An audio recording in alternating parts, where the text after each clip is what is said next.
So Revanth Reddy గారు మొదటిసారి జగన్ ఓటమి పైన స్పందించడం అనేది జరిగింది. అలాగే రీసెంట్గా ఇక్కడ లోటస్ పార్క్ దగ్గర అక్రమ కట్టడాలు ఉన్నాయని చెప్పేసి కూడా జగన్ ఇంటి వద్ద ఉన్నటువంటి పరిసర ప్రాంతాల దగ్గర కొన్ని కూల్చివేతలు కూడా జరిగాయి.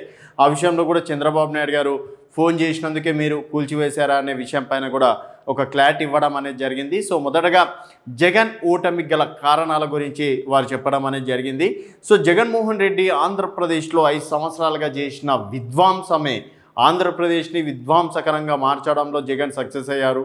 పాలనను మరిచి వ్యక్తిగత విషయాలపైనే దృష్టి పెట్టడంలో సక్సెస్ అయ్యారు తప్పించి ప్రజల విషయంలో సక్సెస్ కాలేకపోయారు. సో జగన్మోహన్ రెడ్డి చేసినటువంటి పాపాలే జగన్ రెడ్డికి శాపంగా మారి తను ఓడిపోవడం అనేది జరిగిందని చెప్పేసి కూడా ఈ విధంగా జగన్మోహన్ రెడ్డి గారి గురించి మాట్లాడడం అనేది జరిగింది.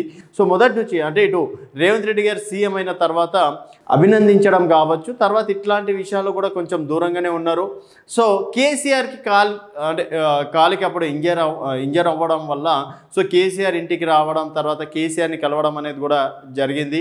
సో మళ్ళీ ఇటు జగన్మోహన్ రెడ్డి గారికి రేవంత్ రెడ్డి కొంతమేర దూరంగానే ఉన్నారు అని చెప్పేసి కూడా ఒక టాక్ కూడా రావడం అనేది జరిగింది. అయినప్పటికీ ఇరు రాష్ట్రాల మధ్య సంబంధాలు ఉంటాయి అని చెప్పేసి కూడా ఇటు రేవంత్ రెడ్డి గారు కూడా చెప్పారు. సో ఇటు చంద్రబాబు నాయుడు గారు గెలవడానికి గల కారణం ఏంటంటే ప్రజలు తన పైన పెట్టుకున్న నమ్మకం అదే టీడీపీ పార్టీని గెలిపించింది.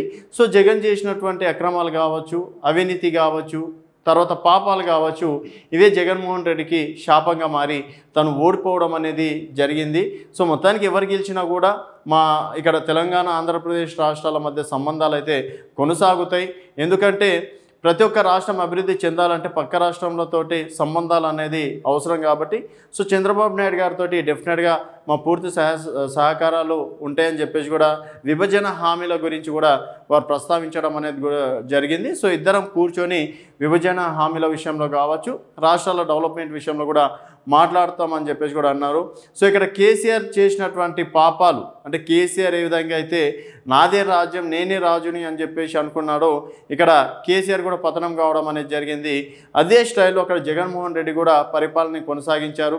కేవలం వ్యక్తిగతంగా అలాగే అవినీతి అక్రమాలకు పాల్పడడం వల్లనే జగన్మోహన్ రెడ్డికి ఈరోజు ఈ దుస్థితి వచ్చిందని చెప్పేసి కూడా మొదటిసారి జగన్మోహన్ రెడ్డి ఓటమి గల కారణాలు కూడా రేవంత్ రెడ్డి ప్రస్తావించడం అనేది జరిగింది.